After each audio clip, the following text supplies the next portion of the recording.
Good morning and welcome to my living room. Actually, it's my dining room, I guess. My name is Gay Timmons. I own OO Organic and founded it in 2000. I started attending SCC events in 1998. So it's been a while.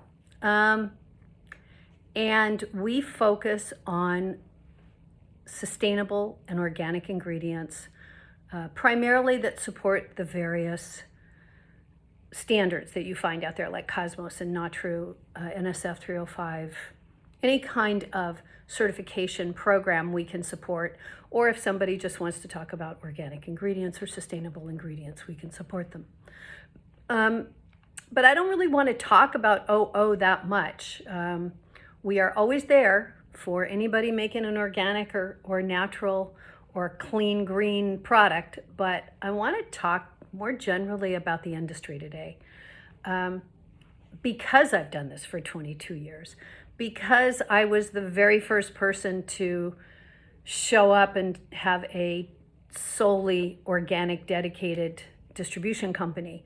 And I think we're still the only people who, that's the only thing we do. And I want to just talk about three things because I don't want this to be real long. I think we're a little burnt out on screens.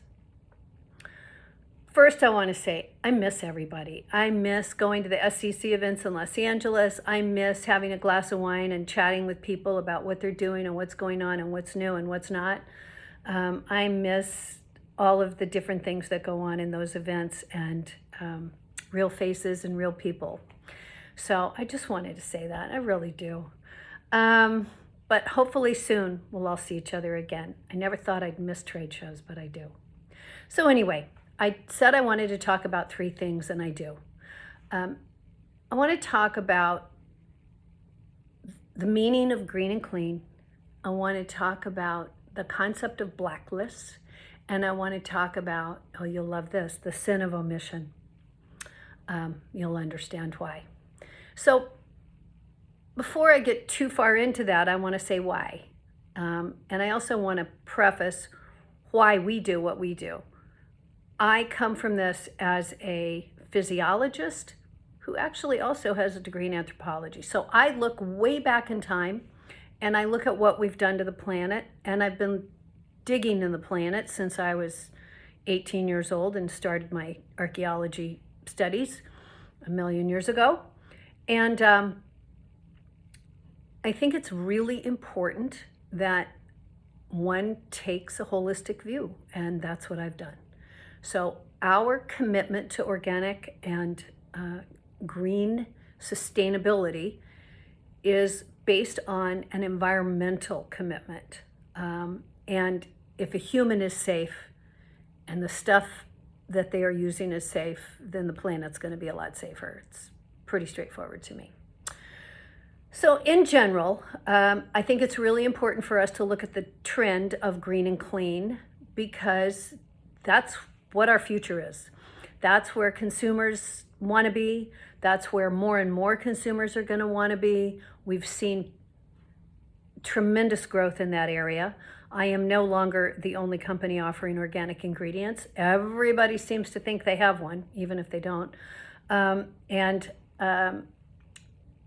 We all need to be a little more cognizant of how we interact with the clean and green brand owner and entrepreneur.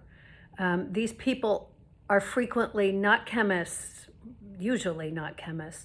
These people are creative and inspired and truly believing they're doing something that is going to help the planet be a better place and help other people be healthier. And a lot of the motivation comes from a health position. And health and safety is huge. It's also kind of impossible to define. But, I think we all know it when we see it. It's like pornography. So let's talk about what clean and green means. A lot of people use the word green just to say sodium lauryl sulfate comes from triglycerides from plants? Yes, it does. It's not green. It's ethoxylated. Ethoxylation has unavoidable byproducts. It's currently regulated in the state of New York. We need to start thinking about that more and more. So what does that mean about clean and green? What it means is that my definition is renewable resource or feedstock for a synthesized chemical, or for any chemical, even if it's a natural chemical like a triglyceride, using the 12 principles of green chemistry. If you are not familiar with the 12 principles of green chemistry, they come from a book that was published, I think it's 1998, by Warner and Anasasis, John Warner and Paul Anasasis. Dr. Anasasis is the chair of green chemistry at Yale. Dr. Warner, John Warner, is has a research facility outside of Boston. And the easiest place to find a dandy list of the 12 principles is on the American Chemist Society website. There's a nice little pull down. It has the 12 principles abbreviated, and then you can drill through and go more into depth on what each of those principles entails. So that's it for me. It's pretty simple. Renewable feedstocks or raw materials going in to make synthetics that meet these 12 principles. I will note it is hard to meet all 12, but that is the goal eventually, if not immediately. These incorporate things like safety of effluent so that we don't have the pollution problems. We have safety for the people who are making products in the factory, who are actually manufacturing chemicals. The transportation of these chemicals, therefore, is going to be less of a problem. SDSs should be simpler. These are all principles that, when you read them, are pretty common sense. But we have not had that broad environmental view in the development of the chemical industry, especially in the United States.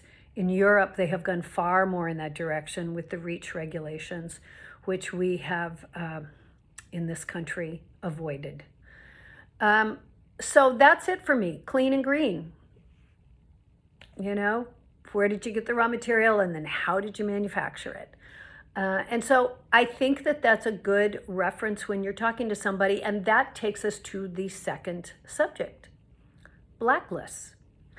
Blacklists evolved, I guess it probably started with the whole paraben thing. We don't want parabens because of, subsequently a lot of them have been banned in Europe, and consequently they're used less and less here. But what has grown out are specialty retailers, or retailers creating specialty spaces where they're creating a blacklist of ingredients they don't want in their products. I have been hemming and hawing about this for a long time. Fundamentally, we all know that there are, 100,000 or more chemicals that are used in the cosmetic industry, and more being made every day. Because I would argue that a chemical that is made from biosynthesis or from petroleum, even though it's some kind of glycol, is still two different chemicals because of the feedstock utilized. I know that technically in chemistry, the molecule is still the molecule, but I think we are going to start seeing that these things are different in the eyes. Well, I already know they're different in the eyes of the consumer. So I think it's really important to think about this whole concept of a blacklist. I believe, and I recommend, that people stop using blacklists, that you don't ask someone in a brief, what are the ingredients you want banned? The simplest example, Credo Beauty has on their example blacklist, although it's not limited to that they don't allow petroleum or mineral oil. And then a formulator, and I've seen this multiple times, will use an alternative petrochemical that has been hydrogenated to thicken it in some way, as an alternative to the petrol atom. Well, fine, functionally, but down the road, when this trusting brand owner says, puts this out on the market, and then they get pushback both from their consumers and eventually from those retailers, it becomes very expensive to reformulate all of those formulas. And it's because we have been somewhat deliberately dense about the implications of someone saying they don't want petrolatum. What they really mean is they want to avoid petrochemicals. If you have to use them, or if they are part of a molecular structure in some way, explain it. Quit treating people like they're dumb. They're not. They can understand this. They need the tools to explain to their customers what they're trying to accomplish. And if it's impossible, I think pigments are a great example. There are a lot of things that are impossible with the pigments because of the laws that, that we have, and for good reason. But it would be really helpful to explain and give them the tools they need so that we can all be educated. It's not fair to omit that. And so that's my argument against blacklists. They cannot be comprehensive. It's ridiculous. Let's talk about using green chemistry and renewable raw materials as appropriate replacements and alternatives for chemicals that perhaps are not in the best interest of the environment for those customers who want to do that. Familiarize yourself with them. They're available. They're everywhere. It's quite exciting to see what's coming out. And this leads me to my third and final topic, the sin of omission. That example I just gave of the petrolatum mineral oil prohibition being replaced with some kind of hydrogenated petrochemical, some kind of a butane. And that's a really good example. I think more importantly, and probably more up to date these days, is the use of biosynthesis. I want to be really clear about the difference between a GMO and a GMM and biosynthesis. So a GMO is an open pollinator, a crop, corn, soy, sugar beets. There's a whole series of things that are known genetically modified materials. They're grown in huge fields all over, the world, more in the US than any place else just about. And we utilize an enormous amount of Roundup in association and some other chemicals that are now being developed by various companies in association with these. And I don't want to get into an argument about that, but those are genetically modified organisms, and they are problematic in a variety of ways.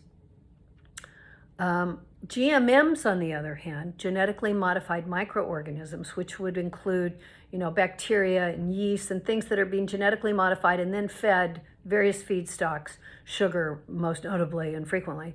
And then the ability to produce some very interesting biosynthetic materials is an exciting, sustainable, important development in the chemical industry. And I really would like to see us explore it more, to understand it more.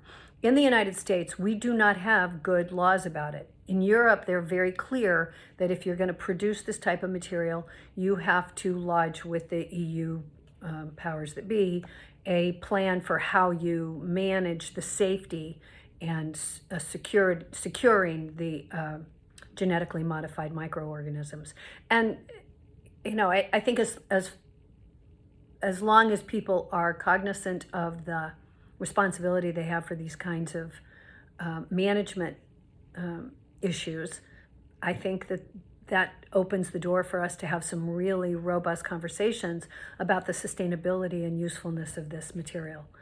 So taking this, one step further in terms of the sin of omission, on the other side of this, if you are using a glycol that's made from sugar and genetically modified yeast, do your customer a favor. Don't tell them that that this product is just made from sugar. You need to explain GMMs. You need to help us all educate the brand owners who will educate the public. Until we get over that hump, you're going to end up getting pushback. There's going to be a reaction. People have not been terribly forthcoming about these technologies in the United States. They're very honest about them in Europe. And I find it concerning because somebody's going to get sued. When you say you have something from, squalane, and you go and you say it's natural or it's made with organic or whatever other claim you're making, the importance of that honesty is going to come into question. And I think we're skating on thin ice with that. So in any event, those are sort of three things that have been on my mind lately. Just a really clear definition of green and clean, a more sensible approach of talking about how things are made rather than individual lists of things. And finally, that sin of omission. I would love to see chemists feel a little more professorial, or the formulators feel a little more professorial in their interactions with these people. Help them understand. And I hope everybody has a great, just even passable time getting through the next few months. We're all in a problematic time in our country, and my best wishes go to everybody. And I really miss New York, and I really miss going to LA even. Never thought I'd say that. And my best to all. Thanks for joining in. If you want to write me, you can write me at gay@ooorganic.com. So it's OHOH organic. Thank you. Bye.